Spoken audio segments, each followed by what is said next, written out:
Several years ago, I was involved in what we hoped and believed would be some transformative work for the denomination. You may recall that it was referred to as the call to action. I would say we had some ups and downs, some successes, and some defeats, so to speak. But at the end of the day, I believe that that work seeded some of the next stages of what has gone on in the life of United Methodism since the Tampa General Conference, when you all were such fabulous hosts. And also, not because everything, if anything, was implemented by the General Conference, but because the work that we did was paid enough attention to that it became part and parcel of the life of the work of so many annual conferences. Now, that said, one of the things that I learned through our varying research projects was that there was great knowledge across the denomination about what the mission of the United Methodist Church is. Listen to it again, that the mission of the United Methodist Church is to make disciples of Jesus Christ for the transformation of the world. But what we learned from our research consultants is that there is broad knowledge of those words. People can be awakened in the middle of the night, one arm tied behind their backs, perhaps even on some sleep helping additive that they've taken into themselves, and can respond in English, Portuguese, French, Swahili, German, Tagalog, and other languages. If they are asked the question, what is the mission of the United Methodist Church, they can spit it out very quickly. What the research showed us was that we did not, however, have universal agreement about the meaning of what it means to make disciples of Jesus Christ for the transformation of the world, nor did we have universal agreement across the United Methodist Church about the means of going about that task. We found ourselves, the researchers said, in agreement about the words of the mission, but highly segmented about how we should approach the mission. It fell into some of the usual suspect categories, like I'm an evangelical Christian, and so I think that the focus of doing the mission is in calling people to salvation in Jesus Christ. I want you to know that I subscribe to that. Other people said, I find my identity more in the transformative work of the gospel, how the church is changing or seeking to change the world to look more like God's purposes of healing, of hope, of help, and of shalom. You see what I mean now when I say the usual suspect categories and divisions, all of which have their subsets.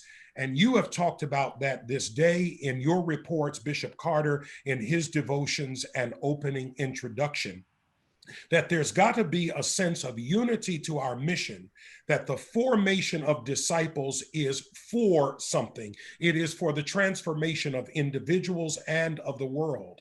And the work of dismantling racism, for example, of becoming an anti-racist church and institution as well as individuals, is for the sake of the healing of our hearts, the healing of the church, and the transformation of the world.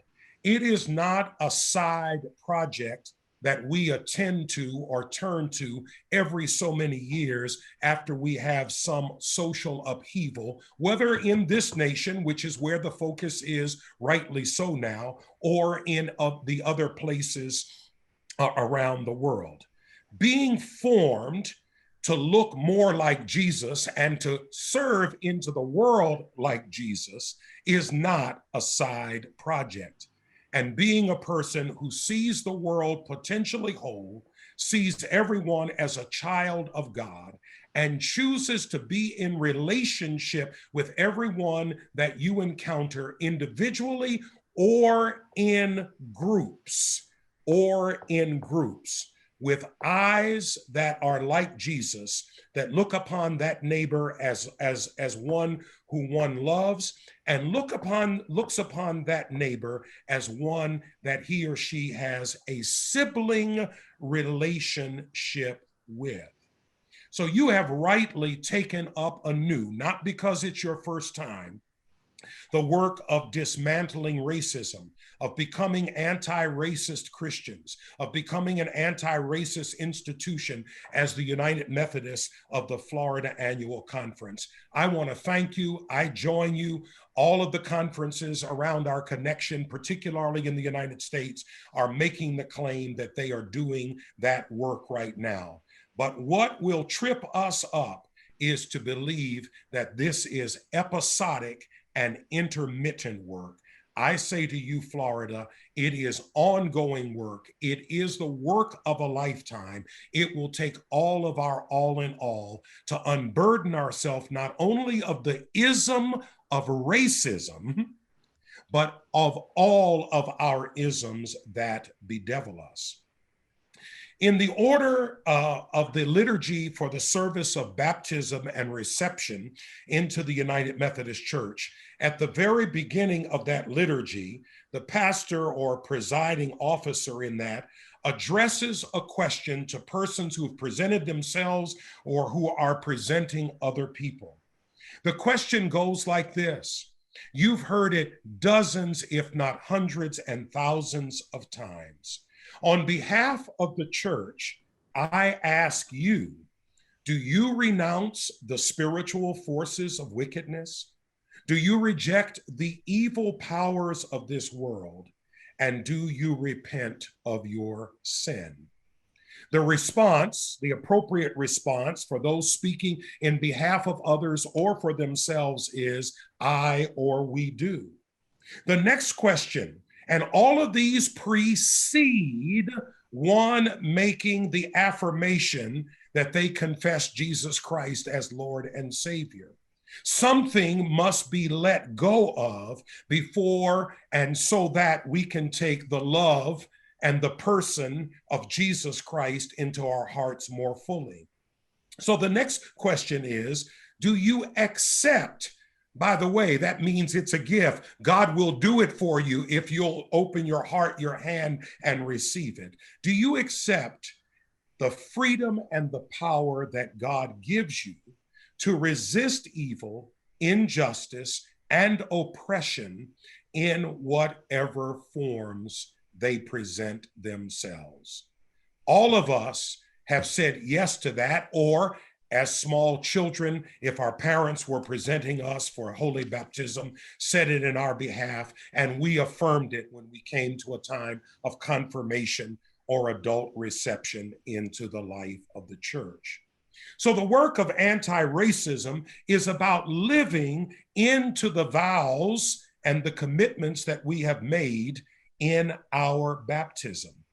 Not only to say Jesus Christ is Lord, not only to say I'm following Jesus all the way, but that in living for him, we are choosing to reject and resist things that keep us from being more fully the children of God that we were called and are called day by day to be.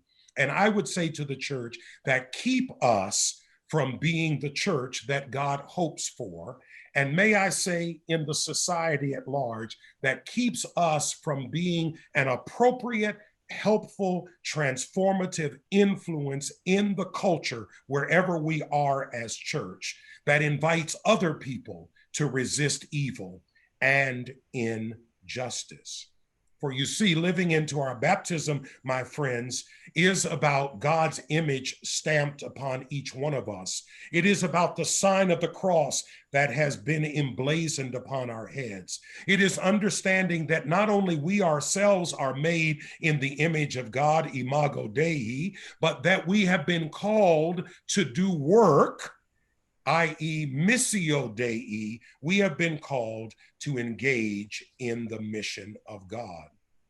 We should not pass over this notion of image of God too quickly, because it drives us and it creates capacity for our work in engaging the mission of God.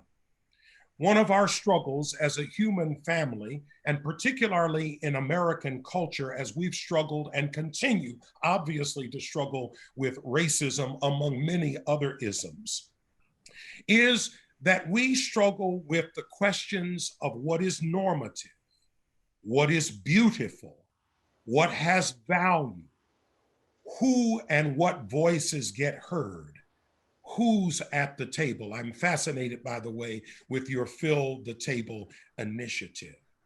So a couple of stories, if you will, about value, about beauty, and about normative. On June the 9th, I gave an Episcopal address to the West Ohio Annual Conference. People knew that I was going to speak in part about race, though not exclusively in that address. A laywoman in this annual conference said, "Bishop, it may help us if you would tell more of your story." I tend away from that kind of thing, not wanting my story to be the center of attention.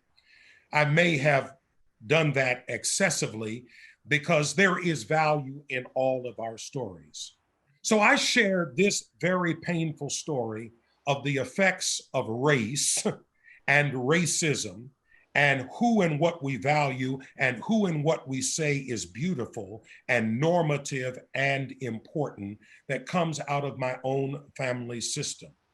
On my mother's side, almost all of us have the complexion that I have, some darker, not many, much more lighter than I am. And I consider myself deeply brown skinned, if you will.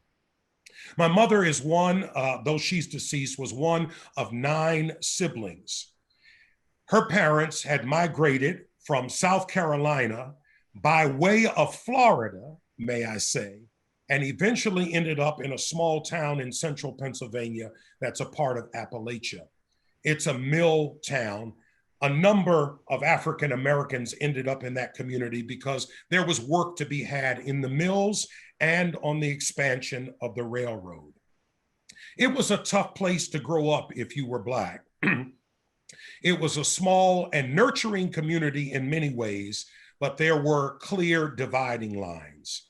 One of my mother's older sisters was so struck by the pain of race, particularly with regard to her pigment and complexion, that she eventually drowned herself in alcohol. And as an early older adult, she burned up in an apartment fire in New York City. When she left home as a young woman, almost never to return again, she said to my grandmother, who was about my complexion, she said, "I curse you the day you bore me Black into the world." That's a quotation. It's not a tall tale. It's not folklore. And she proceeded, if one uses the language of Luke 15, to lose herself in what the King James Version says is dissolute living. She could not negotiate the separation of the races. She could not negotiate that she believed she was not seen as beautiful because the standard of beauty was whiteness or being a light-skinned Black person. And because her skin was so dark, even though everyone in the family said she was a gorgeous woman until she lost herself in drink, she did not believe that she was beautiful. I say to you that Imago Dei and Missio Dei are connected.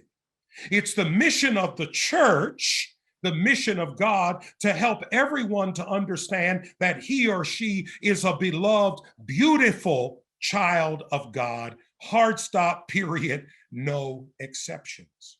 And what we have done by saying what is normative, what is beautiful, what has value, being whiteness, or let's go to gender, being maleness, and you go through a whole list of things, has undermined the credibility of the gospel and the mission of the church. I use this small, though it looms large for me and in my family, personal illustration because it has been so defining for me.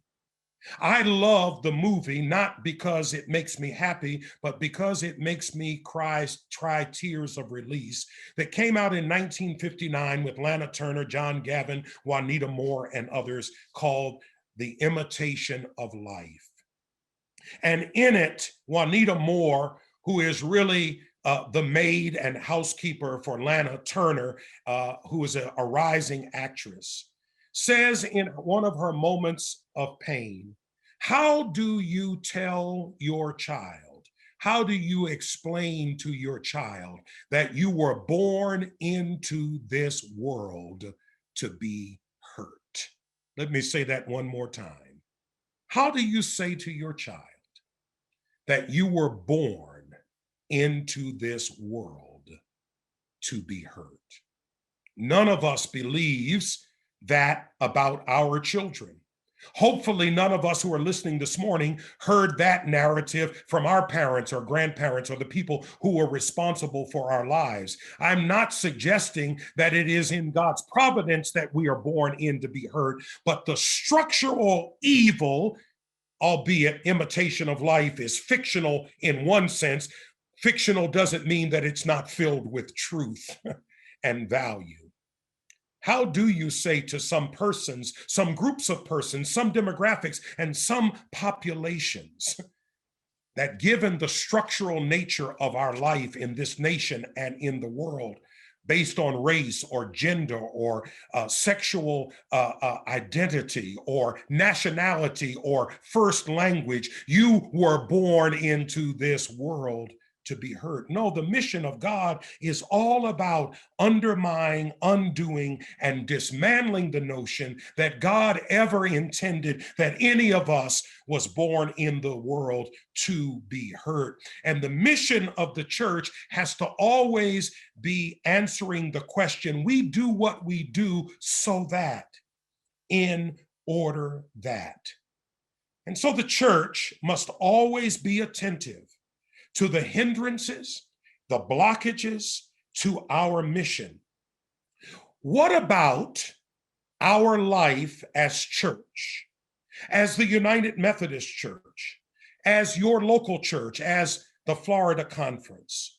This is your theological and reflective homework. What about our life? What activities are we engaged in? What activities have we failed to step up to that actually discredit and undermine the gospel of Jesus Christ and the mission of the church? Now, friends, we are in the heat of doing our long neglected work about dismantling racism. But I want to say to you that matters that bedevil the church, that block and hinder our mission, that discredit the gospel and the mission, are not new to the church. They have been there all along. The subject matter may change, the specifics may change, but they are there all along. And I want to suggest to you that they, for me, most often fall into two categories. One, the large category of exclusion. The church is, like societies are, forever struggling with the question of who's in and who's out. That's the successor question to what's beautiful, what's normative, who and what has value, who's in and who's out. This didn't start in the 21st century. It didn't start with Derek Chauvin's knee on the neck of George Floyd. It has been there all along. It's even in the New Testament, who's in and who's out. So this is an ongoing struggle. This is perhaps why the apostle said, we don't wrestle with flesh and blood, but with principalities and with powers and spiritual wickedness in high places. But it doesn't stay in high places too long. It comes among us and it bedevils us.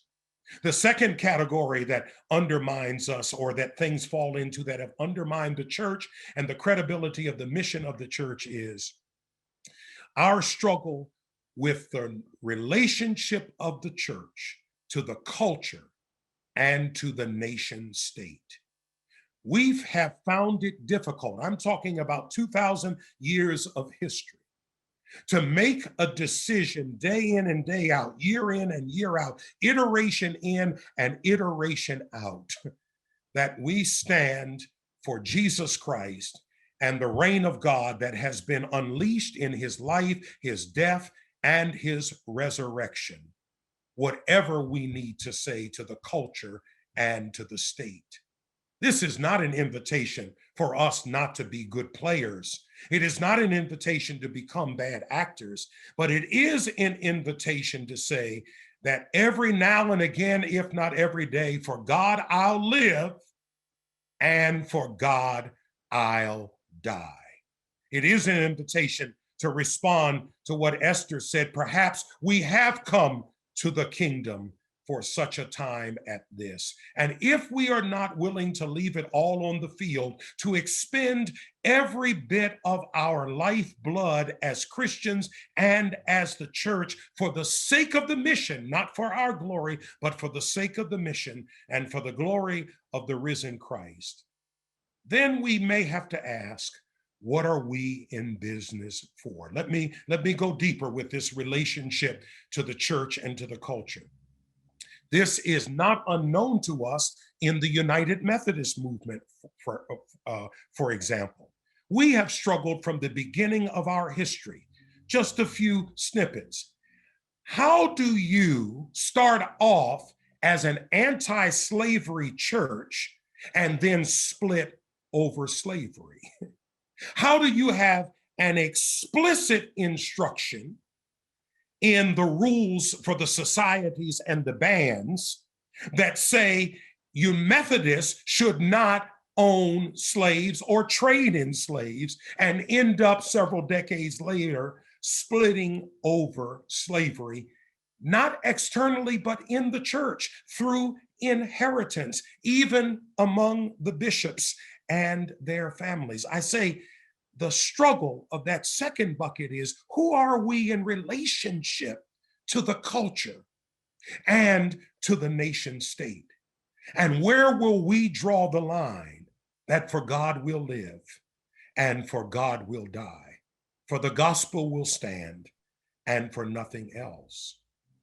In the beginning of our history, if you look at St. George's Methodist Church, Methodist Episcopal Church in Philadelphia, the city of my birth and rearing, a church that understood some aspects of racial segregation because that was true in the society, but also in the church signs, if you will, of people doing some aspects of being Christian community together. I do not want to sanitize it as if that was a perfect world. But I want to say to you that when St. George's Church was renovated in those days before Richard Allen and others were pulled from their knees at the altar, everybody, black and white, had participated in raising money, in evangelizing, in helping to renovate that magnificent edifice near the Delaware River in the center of Philadelphia. And then all of these splits and splinters, because the church could not decide that it doesn't matter who prays at the altar first if the criteria is race. It doesn't matter that if black and white people are praying together. I mean, black people had accepted, if you will, that they sat in the gallery. But the idea that they had to wait to come to the altar to pray to a shared God until all of the white people had prayed, or take communion after all of the, was simply unconscionable. And so Allen left, Absalom Jones left, and a remnant that became Mother African Zor that stayed under the guidance of Bishop Asbury also splintered and left. We have known these struggles. This is merely illustrative. Let me give one more illustration of how the church in our tradition has struggled. In the so-called reunification of 1939 of the branches of Methodism, and we know it was not all of the branches of Methodism, ME South, and MP came together, and the sacrificial lamb on the altar was race. and thus the creation of the central jurisdiction as a political compromise in order to gain the so-called reunification, which was never much of a reunification at all. And ultimately, we still had to do the work of dismantling that newly created structure after a third of the 20th century had gone by. So the question is, when will we learn? The good news is, this is not just us now dealing with matters of systemic, structural, and systemic racism, but it does wear us out. And the point is, it distracts and detracts from the gospel and from our mission. I remember several years ago when the Council of Bishops sent me to West Africa to be a part of a team that was presiding at the West Africa Central Conference for the election of a bishop. Bishop Joseph Humper, now retired, of Sierra Leone, gave the Episcopal address. He had most recently at that time been the chair of the Council of the Truth and Reconciliation Commission in Sierra Leone that was trying to help the country come back together following a terrible civil war. He said in his Episcopal address to United Methodists, he says that if in the church we cannot find ways of resolving our disagreements, of coming together across difference, we absolutely have nothing to offer the world. So I've talked about generalized church history. I've talked about some snippets from our own Methodist history. This matter bedevils us ecumenically. Some people look at the divisions and the denominations not as colorful variety, as in a planted garden, but as the result of sometimes our willful turning aside from each other.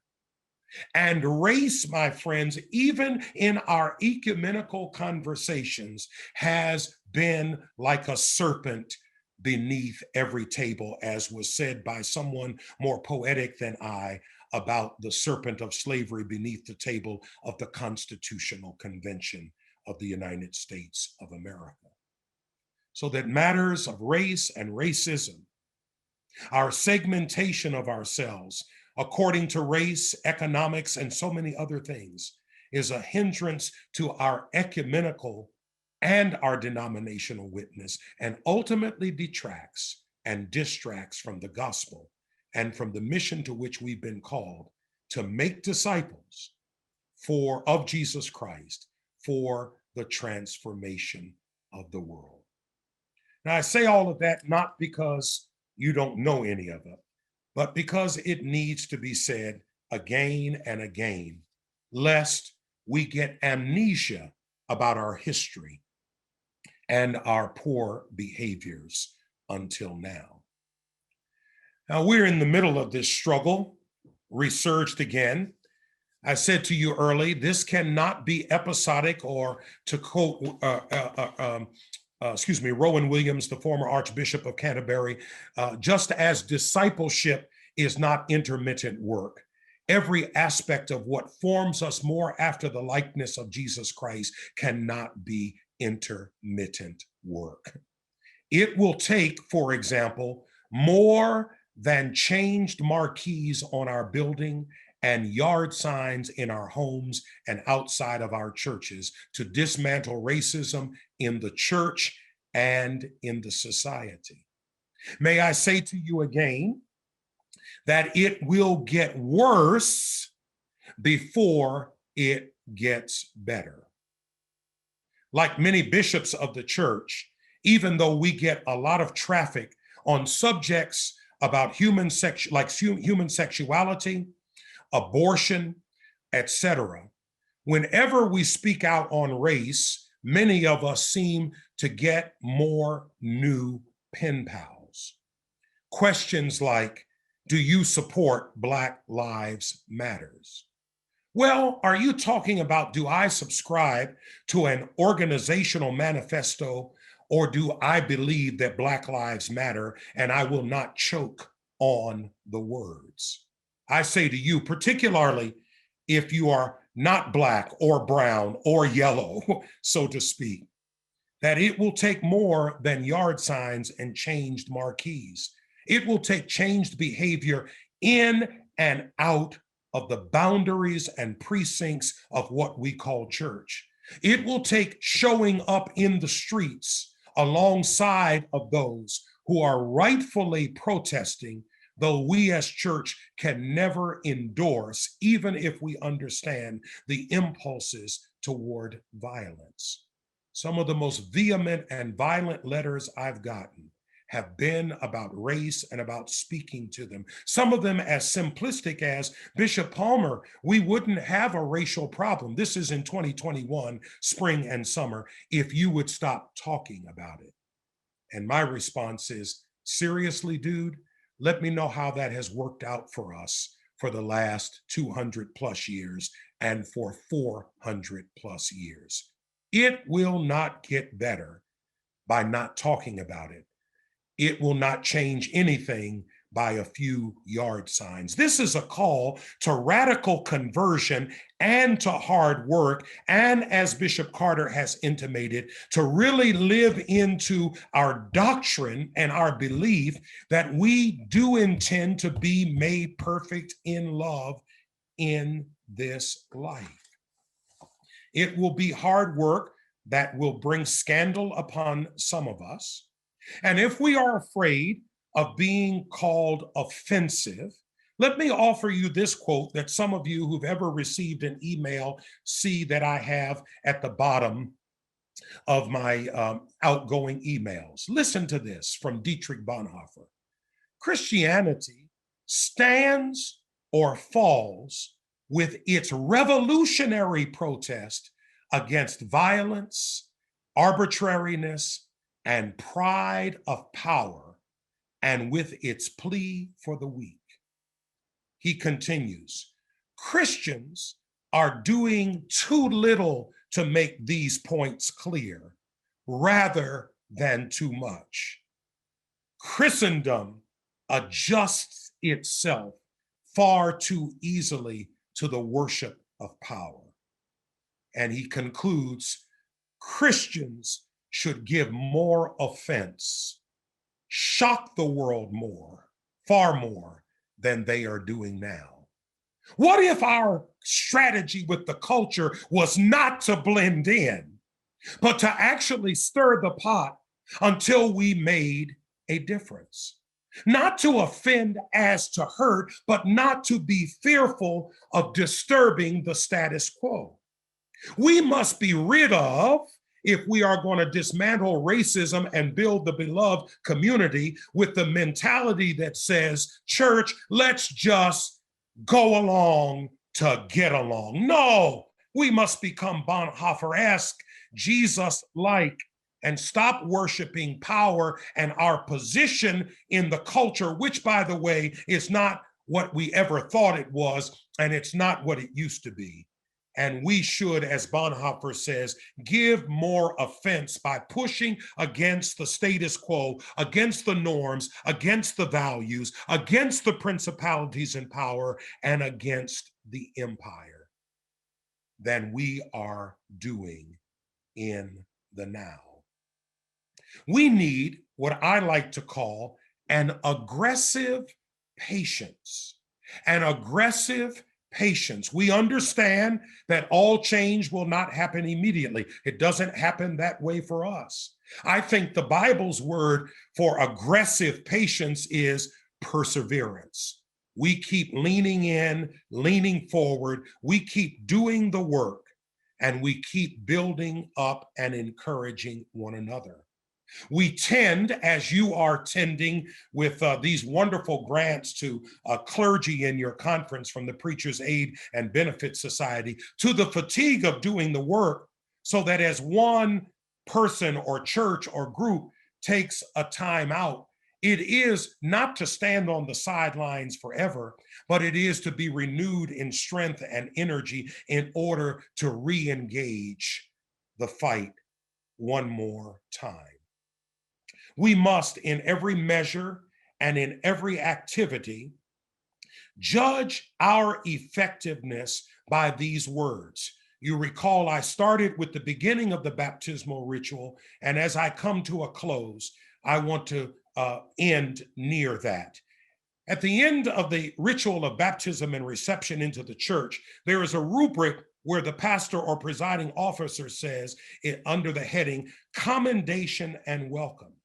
And it says, as the pastor or presiding officer says to the congregation, do all in your power to increase their faith, confirm their hope, and perfect them in love.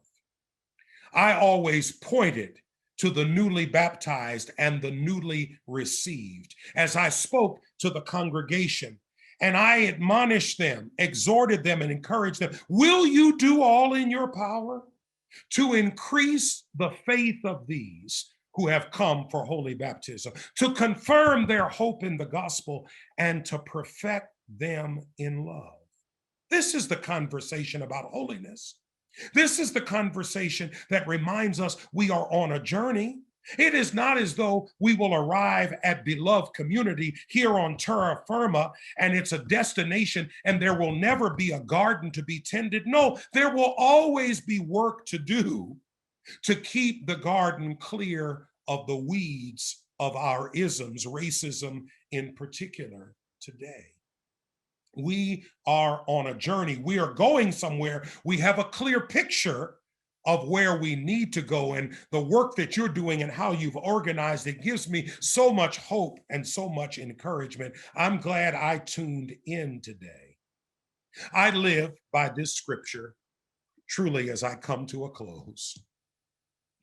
In 1 John, the 3rd chapter, the 1st and 2nd verses, see with what great love the Father hath loved us, that we should be called the children of God. And beloved, it does not yet appear what we shall be.